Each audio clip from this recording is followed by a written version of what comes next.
So, hello folks. Today I am going to touch a topic which many of you might be familiar with. You might have heard of it. You might have experienced it. What we call it a middle-age career crisis. Something like inevitable in the long career journey spanning from 30 to 50 years of career. So, we will discuss this topic in detail. I will also try to analyze the causes, reason, impact, as well as how to stay unscathed. Let's begin with what is mid-age career crisis. Days is when like you're settled, probably you're married, children, and where you put in at least minimum one and a half decade of experience into the job or career or profession. And that's where like crisis may emerge slowly, catching you completely unaware, may strike you suddenly, and it one or other form. We all working professionals face this or rather experience it. So mid-age career crisis, let me give you a few examples. It can come in a form of layoffs, retrenchment, effectively loss of job. It can also mean the stagnation of the career, no growth, no advancement, losing the interest, having confusion, worrying about financial stability in the future for the old age or to the later half of the life. Sometimes redundancy of the jobs and the skill and career you are into it. So when you face it, can be very troublesome, can have a lot of impact in your life as well as lives of your loved ones. So let's say why it factor could be, to begin with, a macro factor. Suppose a country or economy or geography you live in, there are factors which is going to impact your livelihood or job or profession. It could be geopolitical region, it can be macroeconomic regions like growth, GDP growth, and inflation, and lack of employment, or you can say the high rate of unemployment. So macro factor is something one cannot control, but in one's life cycle ranging from say 70 to 80, 90, 100 years, we all have experience or will experience such macro level factors affecting us. Second is the industry in which you operate. Industry is also not insulated from tailwinds, headwinds. It has its own up and down challenges. So even if you're the best of the working professional in that industry, but if the industry is facing headwind or it's going south, then it is also going to impact you, and you may end up in a mid-age career crisis. For example, let's say tech industry, it has got periodic recessions or market sentiments. It will eventually lead to layoff. You're not responsible always directly for it. Ultimately, it affects then your company itself. Suppose you have been associated with an organization, could be government, non-government, autonomous, semi-government, non-profit, profit-making organization. There are some changes. Could be merger, acquisition, takeover, loss of business, lack of profit, lack of growth. Could be a number of factors. Even if you're doing your best, if organization is not going in the right direction, it will also impact. Third, we talk about the individual factors. Individual factors may range that you did not pay attention to your self-development, you did not upskill, reskill yourself, you were not fully alert and active to the possible challenges. Your personal biasness towards optimistic scenario only. You do not take into the calculation of possible threats which may arise in the future. Or maybe sometime losing on fundamentals of work ethics, hard work, or not paying attention to the internal political dynamics of the organization. See, these are the some factors you may see that may lend you or may bring a middle-age career crisis on your face. How a individual can also end up manufacturing the mid-age career crisis for self. For example, making wrong career choices. In the beginning, a lot of time you may not plan your career, you may not choose, you may not make the right choices. If those choices are accidental and unfortunately turned out to be wrong choices, whether choosing the profession itself, career itself, or the jobs, so choices could be anywhere in between these areas, then it can lead to a mid-age career crisis. A lot of time we get so much comfortable in a status quo, routine activities, that anything change we hate.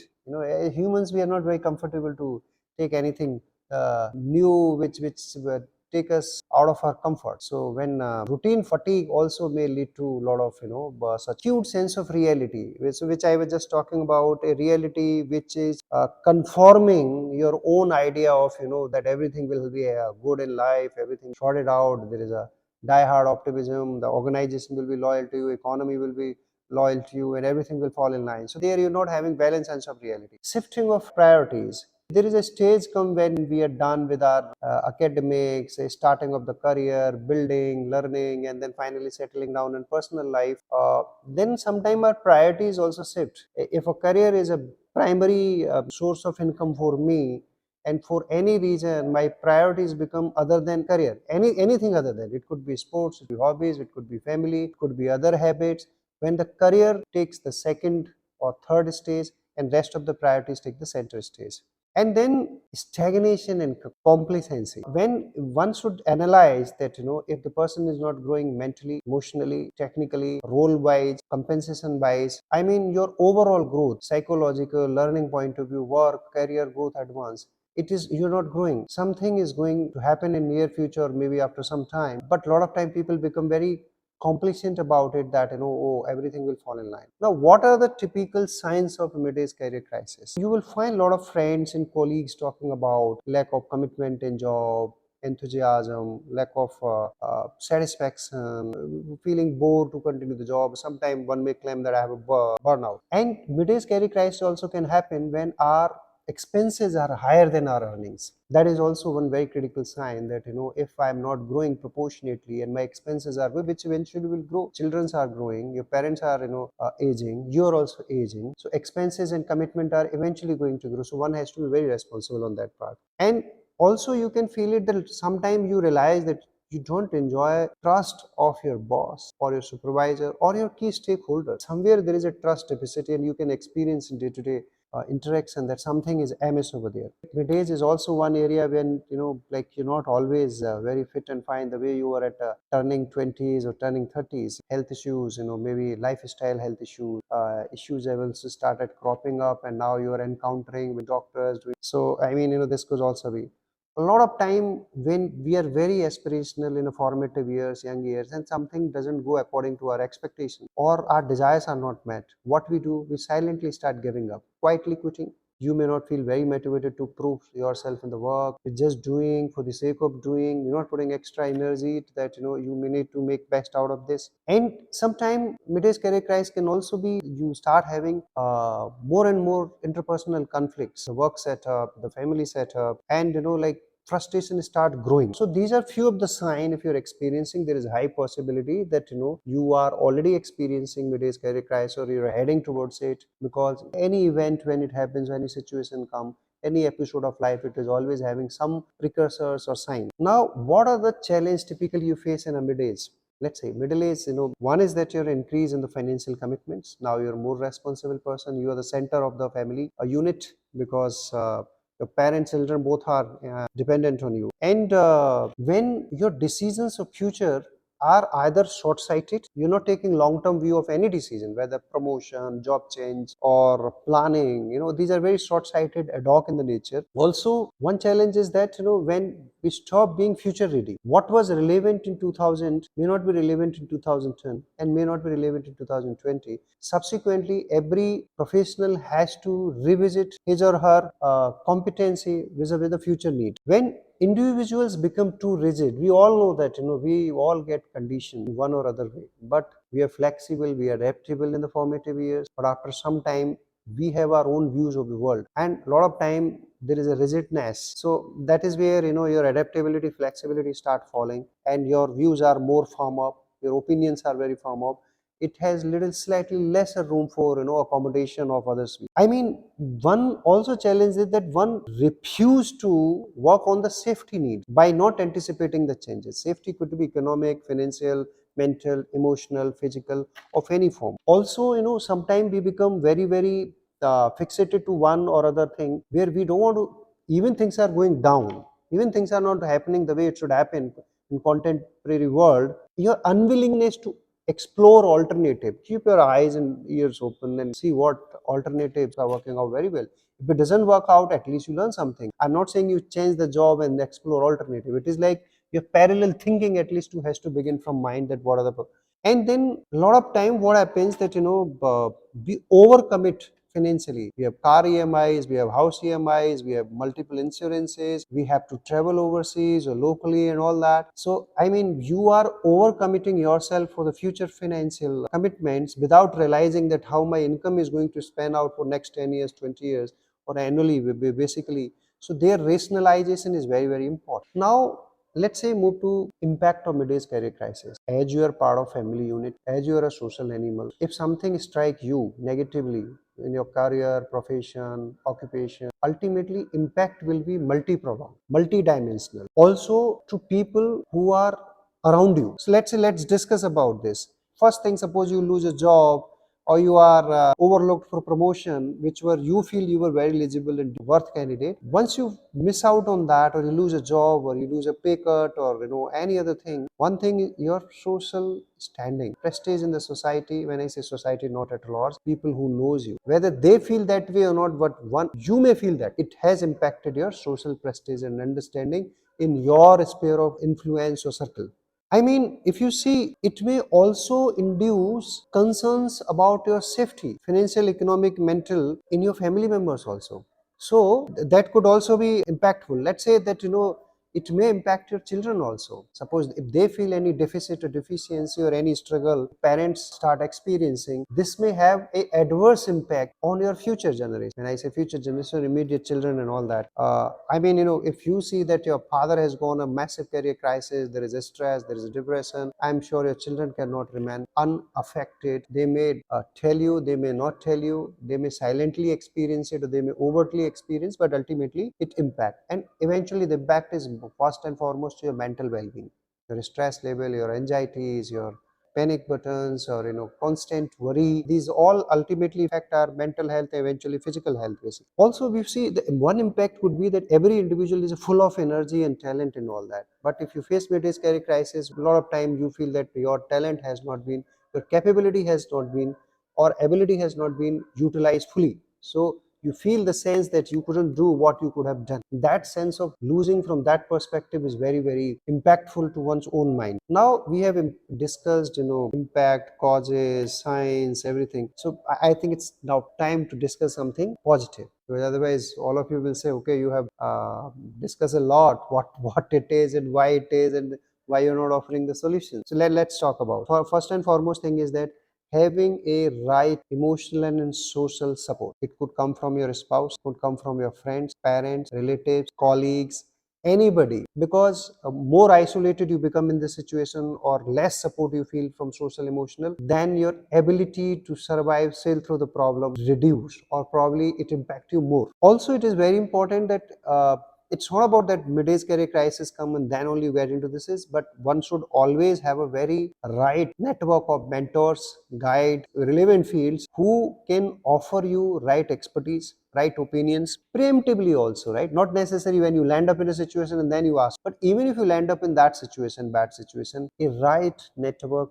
or reliable source of expertise, coach, advisory, this is very important, because that's how you get a right opinion. So maybe your family will be most supportive of you or very well concerned about you, but they may not be the right advisors. They will tell the reality based on their own experience, which may not be very much relevant to your career and field. Also, very, very important, which we are repeatedly touching, do not overcommit on the finances. I mean, based on any over optimism, finances should always be controlled. That's where you are always have a safety net. Also, when you are in mid-age, managing organization politics. Humans are social animals. We will have one or other problem in our offices. And nobody is a holy cow over there, right? We may be in denial, but politics happens. It happens in family also, close-knit family also. So one has to be ambidextrous. When I say ambidextrous, you should be good enough, skilled enough to navigate in organizing politics, survive in all organizing politics without compromising your principles and values. If you are amateur over there, then don't blame anybody. If you are so gullible that everybody can make fool out of you and play politics with you, then also it's not the problem of the world. It's your problem. So cultivate this habit from beginning, how to manage, organize in politics without impacting your core values. Overcoming monotony. A lot of time professionals say that I didn't get learning because organization is responsible, my boss doesn't train me, company doesn't offer me opportunity. Ultimately, look, this is your career. It's not the career of the company. Of course, organizations are supposed to contribute toward learning and development of individuals and employees. But they have their business objective. But here, it is not just your career, it's your life. So, monotony, you have to make it creative. You have to feel diverse way of doing the work, diverse way of learning and enjoying. Otherwise, monotony is everywhere in the life. Everywhere there is some sort of element of routine, but it is people who have to make it creative, engaging, and satisfying. Also, willingness to make changes. If you're not making changes in your life, if you're not open to changes either proactively or reactively, that's a problem. So, if any change you see, it can bring some value, make changes. It increase your ability to be adaptable, to be flexible, your ability to adjust in any new situation and environment. When I'm saying changes, I'm not talking just the job changes. It could be a new opportunity given inside the organization, new team, new location, new responsibilities. new technology, to you. You have to person who is more open for it. Organize and also view such people in a more receptive way, rather than outrightly rejecting that what is my benefit out of it and all. And ultimately, resistance goes away once you start practicing that. And now let's say when we talk about other solutions, one is it is always good to be analytical and try to develop possible awareness well in advance. That what is, it is like anticipating situations, whether it is your learning in organization related, economy related, individual level, constantly reskilling, upskilling, and developing something. One should always, you earn suppose 100 rupees, try to put 5 to 10 rupees in your own development so that you are always ahead of the curve, or you maintain edge over others. Being very alert about industry dynamism, you cannot stay insulated from industry dynamism, but one has to read, stay connected, be watchful that is it going to impact me negatively, positively. If positively, try to make maximum out of it. If you try to negative, try to make a safety net. Safety and security and professional front, as I said, safety security is not just economical, it is mental, emotional, social, all possible thing.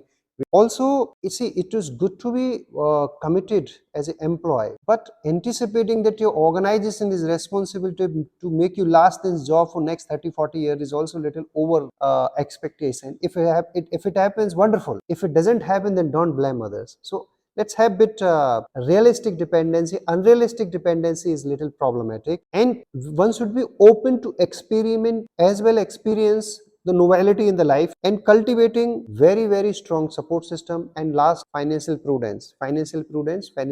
So that is few of the things. So if you see, as our economy opens more and more towards private sector, we were a socialistic economy, then private sector came, we became mixed economy. In this mixed economy, like government versus private plus private, and we are heading towards more and more private sector. Labor reforms are happening, so labor flexibility is also happening every decade. Now please understand what has happened not in the past, not necessary it will not happen in the future. Midage career crisis may come, will come. You will be lucky if you don't face it. So better be prepared, be honest to the situations, and even if it comes, it is like a war. If we prepare hard, we train hard, even an enemy attack, we have a higher chances of winning it, even against all odds, right? So believe in the philosophy. Uncertainty is the only certain things in life. If you believe in this mantra, you will succeed, you will happy. Life is not what happens to you, but how you respond to it. Thank you.